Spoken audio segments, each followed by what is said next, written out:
Let's go off the charts. Mike Lindsley, Joe Jr. It's all brought to you by CH Insurance. They are in your corner, and we are so delighted to have on Seth Greenberg, ESPN college hoops analyst, to break it all down as we get set for another season. Seth, thank you so much for a few, bud. How are you? Any better I couldn't stand. It's a great time of the year. Ball's going to get tipped up for real next week, and we have incredible November and December games to lead us up to the league season. More good teams, an incredible freshman class. So it's a great time of the year. Central New Seth, great to Yorkers meet you, chomping. Seth. Great to meet you. Love what you do, man. You're on every night up here. Well, I appreciate it. Thank you very much. Yeah, you are on all the screens up here, and Central New Yorkers wondering, of course, hey, is this a tournament team for Syracuse? And obviously, they have a lot of new pieces. What do you like most about this team heading into the season for them to try to get back to the big dance for the first time since 2021, Seth? Yeah, if I knew for sure, I'd be in Vegas right now, and I'd be having a lot more money than I have right now, and kind of living the good life. But look, investment equals expectation in college basketball or college athletics. There's a cost of doing business. How you construct your roster, you need resources to construct your roster.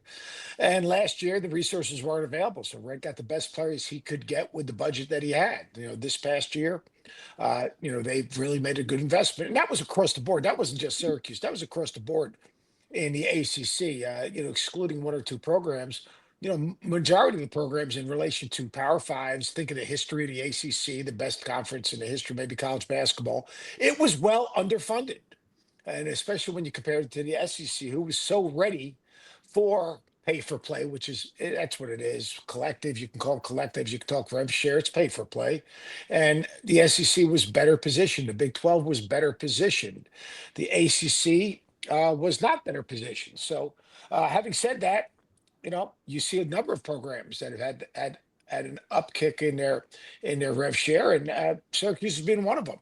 I mean, like you can only achieve what you can want to achieve in terms of maximizing a team's roster if you have players that are good enough to compete at the highest level. And I think that's what they have right now. What they were able to do retaining JJ Starling, what they're able to do getting a Nathan George, what they've been able to do, getting a Sadiq White or getting uh William Kyle. I mean, like those guys are difference makers. Nate Kings, a big time shot maker, opens up the floor, makes the game easier for JJ Starling. Kings, you talk about defense, so they struggle defensively. You got a rim protector. All right. Nathan George, one of the elite play starters and playmakers in the league, can guard the ball at the point of attack. So they were able to go out and secure the type of players that are going to give you a chance every single night to compete and win against the best teams in the country. So to me, I like Syracuse's roster. I've had a chance to watch them practice. I like what they're doing with the roster. I like their chemistry, and they've got a brutal schedule. So we'll see what happens. Yeah, they do. And you're right, Seth. They're so deep. I saw a few of the exhibition games. They're playing 9 to 11 guys, so it's great. Seth, the NIL and portal's here to stay. What changes do you think you see coming? I know Coach Izzo talked about the G League. I don't know if he got in trouble, but he talked about now we're going to have a G League player coming in. You had Duke, Tennessee last week for an exhibition game. I mean, we're seeing some great exhibition games, but what changes do you see on the horizon outside of the common revenue share and all the things you just chatted on? Yeah, first of all, I think the exhibition games are great. I think they're I absolutely do too. great because I actually think we should have exhibition games in the summer. You get 8 weeks with your team in the summer. At the end of the 4 week, that weekend after the end of your first 4 weeks, you should be able to play two exhibition games. You can use them, quite honestly, for NIL. And you can use them for your rev share. All right. And then at the end of the 8 weeks, they should do the same thing. I think you should play up to four exhibition games before the season starts. I think that's really, really important because I think it's something that really has value. And also we need to make our sport a 12-month sport, which is important. Hmm. Now, in terms of the big picture of everything, we've got to get the portal under control. It's just we have to. So we got to have contracts. And I'm a big believer. We have contracts with academic incentives of academic progress, graduation. I think that if you retain a player, you can pay him what you need to pay him in terms of, and it doesn't impact your rev share. If your university has the money, you pay them what you need to pay them to keep your players. And if someone wants to take that player, I think you got to have buyouts. I had buyouts when I was coaching. If someone else wanted to hire me, all right, then you know what? I had to come up and I had to pay the difference. So what happens if the school decides to pay your buyout, then it goes against their rev share. If the player decides to pay his buyout on his own, then obviously it comes out of his pocket. We've got to find ways to have a greater connection with the players and the communities that they play in. And we've got to, sorry about that. And we've got to have a situation where academics is back in the conversation. We've got to put academics back in the conversation. We've got to find ways to get these universities more connected to their communities and loyalty. And I use an example. I have a good friend of mine, is a pretty affluent guy who helped this particular program 2 years in a row. Significant amount of money. 2 years in a row, the kid that he gave, not gave the money to, but gave the collective to, ended up transferring. All right. Well, let me tell you something. He's done giving that money because 2 years in a row he has players transfer, and he's a very successful business person. And like you guys know it, no differently than I know it, you get really successful, you want a return on your investment. And when you don't get a return on your investment, that's a bad investment. So I think we've got to find a way to control the portal. We've got to find a way to retain players. And then we've got to find a way to, or what's going to happen is the Power Fives are going to break off because, it isn't fair. But you know what? My program at Virginia Tech, we didn't run our program the same way they did at Duke in North Carolina and Maryland at the time. And those places, you figure out how to win at your school. So I think that we've got to find a way to put education back in. We've got to find a way to create a situation where if you retain a player, it doesn't become a bidding contest. We can't get people recruiting players right off someone else's team. Just knowing if they paid a couple more dollars more, they'd be better off. Right.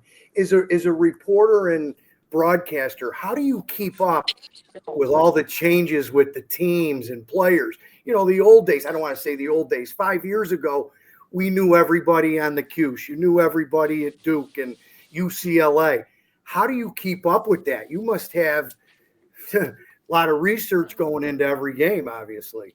Well, I mean, it doesn't start. If you start in August or September, you can't do it. I mean, so like on my phone right now on my iPad, I have 150 scouting reports that I put together. I've got lists of best guards, best forwards, best defenders, best backcourts, best front courts. But I mean, like I have 200 pages probably altogether of notes, and you got to study them. And then you got to prepare each and every day. I'm sitting here, right here's opening game, Duke in Texas. These are I transcribe them onto just a little pad right now just to study them up. I have them in my iPhone, so like I'm going to be in the studio for the Dick Vitale Invitational. So I spoke to Sean Miller. I spoke to John Shire, but I speak to those guys all year round. And I've gone to 20 or 30 practices. So, to me, I treat this, and I don't know how other people do it, but I treat this no different than when I was coaching. This is a 12-month-a-year job. During the summer, a good 3 hours a day of my day goes towards preparation. And look, will I screw up every once in a while? Will I have a guy at a wrong school once in a while? Will I forget a name once in a while? I hope not the names, and I hope I pronounce the names correctly because you only get one name. But like William Kyle's name doesn't just jump off the top of my head, so I got to study that a little bit better. Sadiq White does. You're talking about Texas. You got to look at all right. Swain, he transferred with Sean Miller to Texas. Traore transferred, went to the portal and transferred to Texas. They retained 3 players. Like there are teams like Baylor has a totally new roster. You got teams with 10 and 12 and 11 new players. So yeah, you've got to acclimate, but that's you work at it. You work at it. It's your job. The price of winning. Yeah, well, everyone wants to win. The boosters want to win, and boosters are quick to fire people, and boosters are. Boy, I hope it doesn't get, Seth, like college football. 4 or 5 coaches gone mid-season. They're not going to make the playoffs. It could happen in hoops, right? Middle of the year. At least we have conference games and all of that. But I hope it doesn't come to that. And the last piece for me would be, are you in favor of its expansion of the NCAA tournament. I am in favor of it. There's 360 something Division I teams. You have the automatic bids. You don't want to take them away. Those teams, are the Cinderellas that every once in a while have that huge upset. But when you have teams that have 18 conferences, they have 18 teams in their leagues. You know what? And you're generating X amount of funds. You're not going to be happy with 6 teams in the NCAA tournament. So, you're going to have to expand it and say, well, like those are 500 teams. Well, they're 500 teams within leagues. They're not 500 teams overall, and if those teams are losing guaranteed games, then, they don't deserve to get in. But if they're doing what they need to do, I mean, like, I was 4 years in a row on the bubble, and, my teams, over a 5-year period, we were the 3rd winningest program in the ACC. Only went to the NCAA tournament once. I mean, we got teams that went in before us because they had gaudy records against a lot of bad teams. We played 16 games or 18 games. We were winning 11, 12 games a year in the ACC, not getting in. So, yeah, I think we need expansion. I think we should have 4 regional sites for the first 4 at 4 different sites. And I think that gets us to 76 teams. And I think that's what we should do. Great. Seth, I by the way, I'm in favor of expansion only if the Bonnies made it every year. Here we go. The final thing I'll say that we have here, about a minute or so, stylistically, Adrian took over for Jim at Syracuse, and he wanted to kind of mix and match some man, some zone, play really, really fast. NIL aside, portal aside, rosters aside, all that stuff. How much does the style still matter to the 18-year-old? You see these guys come in college football, they're developed more, they're polished, under 18, Under Armour camps, the playbook's more developed now where a quarterback comes in and they know a lot more RPO. There's just a development there. Is there still something to be said for a kid going, I want to go here, I want to go there because it's going to be 90 to 86, or they play a certain defense, or the DNA of the program? Is that still a thing, even though guys are getting paid, everybody's getting paid? Is the style still something where kids go, bang, that's the place for me? Do they still do that?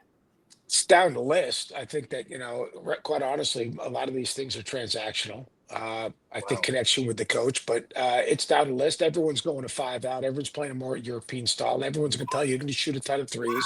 Everyone's going to tell you you're going to play fast. Everyone's going to tell you you're going to play off concepts. They're going to play in flow. And most teams are trying to do that. What I would say is, as a coach, look at your team and what gives them the best chance to be successful. And screw the other stuff, because in the end, if you win, guys want to go to teams that win. So, I still think the essence of coaching is putting your players in position to play to their strengths. Fit a system that fits your personnel. Now, I think that Syracuse as a roster that they can go up and down. I think they can play some play man to man. But I also think they've got a roster built to play some zone, and I think you'll see them do that. You got to get paint touches, whether it's post ups, whether it's paint touches off the bounce, whether it's coming off a back screen and shape it up and catching it and playing out of double teams. You've got to find a way to get the ball into the paint, because you get the ball in the paint, you move the defensive rotation. If you move defensive rotation, not only you get kick out threes, but you're also now putting in rotation where you can get to the offensive glass. Basketball hasn't changed. It's real simple. Take care of the basketball, rebound the ball in the defensive end. If your shot quality is better than your opponent's shot quality, you have a good chance. If you have a bunch of guys that play for each other and trust each other, you've got a good chance. And then just fit a system that fits your players. So, I think Adrian's going to play fast. I think they want to. I think he'll play some more zone this year, just because I think they have a roster that can do that. If you want to hide those young guys, the freshmen, you're going to have to play some zone, because it's easier to hide them in zone. And, especially offenses are so sophisticated now with the European kind of concepts, all the go screens and all the different actions off the ball. But yeah, I think style of play, as much as style of play, player development.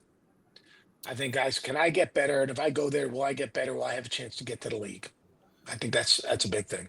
Well said. ESPN college basketball analyst Seth Greenberg here on the ML Sports Platters Off the Charts with Mike Lindsley and Joe Jr. Huge Insurance. There you go, Seth. I'll throw it to you. Grab some personal and commercial insurance plans, group benefits, boost up with Joe Corsi, and more at CH Insurance.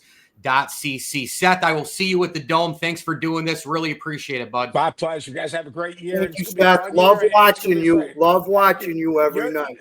You're the one. I appreciate it. Yeah, one. Okay. Okay. Be well, my friend. Thank you. Thank you, Seth. Appreciate it. All right, guys.